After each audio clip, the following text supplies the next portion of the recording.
할렐루야. 아프리카 선교지 방문 시에 꼭 들리는 곳이 일명 다리밑 교회입니다. 이 교회는 가난하여 제대로 집을 가지지 못하고 노숙하며 살던 사람들이 모여서 흐스름한 천막과 같은 집을 지어서 사는 곳으로서, 이 작은 집들 위에는 큰 도로가 있고 그 도로와 연결되는 다리 밑에 모여서 불을 피워놓고 예배를 드리기 때문에 우리는 부르기 쉽게 다리밑 교회라고 이름을 붙인 것입니다. 다리밑 교회는 케이프타운에서 자동차로 40분 거리에 있는 스텔란보시의 끝자락에 위치해 있었는데, 이 사역을 시작하신 분은 김완용 선교사입니다. 김완용 선교사는 요하네스버그 한인교회가 시작될 때에 서울에서 누님이 있는 이 나라로 와서 신앙생활을 시작했습니다. 키가 크고 체격이 좋고 성품이 착한 청년이었습니다. 성실하게 신앙교육을 잘 받고 예배와 구역예배, 그리고 교회 청년의 모임과 매주 토요일 운동 모임 등 친교회도 빠지지 않고 잘 참석하면서 신앙이 잘 성장하였습니다. 신앙 고백을 받고 제가 그에게 학습과 세례를 베풀었습니다. 그 후에 그는 소명을 받고 신학을 공부하게 되어 포츠프스름 대학교를 거쳐서 스텔란보시로 옮겨가서 스텔란보시 신학대학원에서 공부를 계속하게 되었습니다.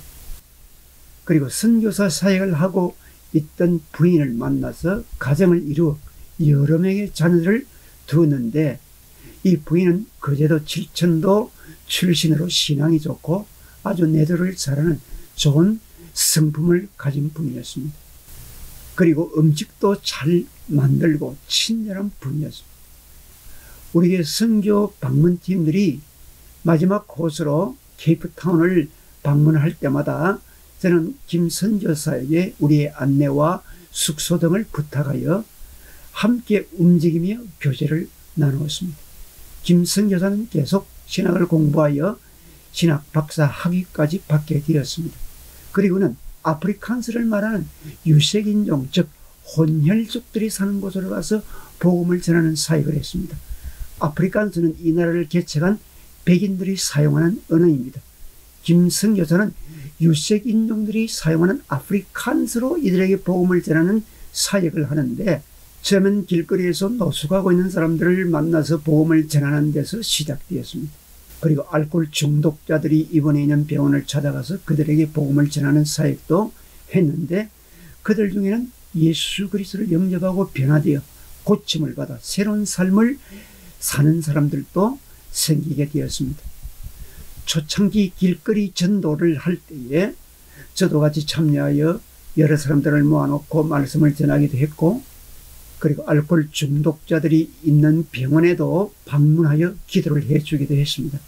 사람이 많아지다 예배 처소를 백인 교회에 부탁하여 한동안 그 예배당을 빌려서 예배를 드렸는데, 우리 선교팀들도 여러 번 그 교회당에서 예배를 드리고 저도 그 교회에서 그들에게 말씀을 전했습니다.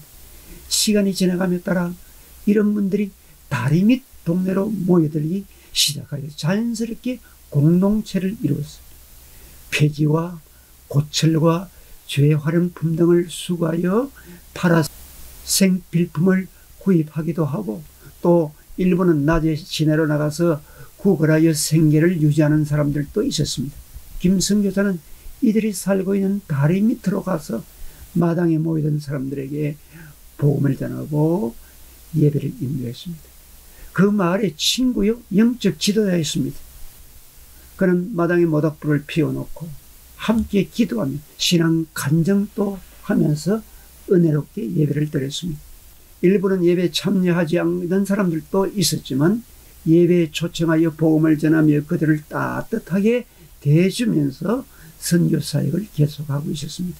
우리 선교팀들은 케이프타운에서 일정을 소화하고 이곳에 도착하는 시간은 주로 저녁 시간이라 대부분의 사람들이 마을로 돌아와 있었는데, 날씨가 추워서 불을 피워놓고 두꺼운 옷을 위에 걸치고 불을 쬐면서 예배에 참석하였습니다. 우리가 도착하여 찬송을 부르면 사람들이 한 사람 두 사람 모여들기 시작을 했습니다. 김 선교사님이 우리 일행을 소개하고 자기가 먼저 기도하고 또 대표로 다리밑교회 성도 중 한 사람이 기도하기도 했습니다. 그리고 제가 하나님 말씀을 전했습니다. 주 예수 그리스도가 우리의 구원자이며 주님이심을 전하고 천국의 소망을 가지도록 전했습니다. 그들은 아멘으로 화답하며 말씀을 잘 받아들이고 설교 후에 기도를 할 때 큰 소리로 아멘으로 화답하는 분들도 있어서 서서 드리는 예배지만 은혜가 충만했습니다. 우리 교회 선교팀들은 이곳에서 예배를 드릴 때마다 큰 감동을 받고 눈물을 흘리는 일이 매년 이어졌습니다. 안타까운 것은 내년에 만나자고 약속을 하고 헤어졌는데 그 다음에 가보면 세상을 떠나 보이지 않은 분들이 계속 생겼습니다. 우리가 방문할 때 그들을 위하여 위로품을 준비해 갔는데 그 후 우리가 준비하는 것보다 그들의 필요를 가장 잘 알고 있는 김성교사님에게 성경금을 드려서 이분들과 이 교회에 필요한 것을 위해 사용하도록 했습니다. 다리밑 교회를 찾아갈 때마다 어려운 여건 속에서 살아가면서도 주님을 믿고 예배하며 신앙생활을 하는 그들이 고맙기도 하고 또 우리가 부끄럽기도 하고 미안한 생각도 들었습니다. 그렇지만 주 안에서 우리가 하나가 되어 함께 기도하고 찬양하고 예배를 드리면서 우리가 은혜를 받고 감사했습니다. 그 후 후원금을 받아서 컨테이너를 구입해서 다리 밑에 조그마한 교회당을 마련했습니다. 복음은 누구에게나 어디에서나 전파해야 하고 그리고 예배도 어디에서나 주님께 드려져야 합니다. 우리는 주님의 지상행 명령에 순종하여 아프리카의 어려운 환경 속에 살아가는 사람들에게 복음을 전하는 선교사에게 앞으로도 계속 수종될 것을 다짐합니다. 이 일을 진행해 나가시는 우리 주님께 모든 영광을 돌려드립니다. 감사합니다.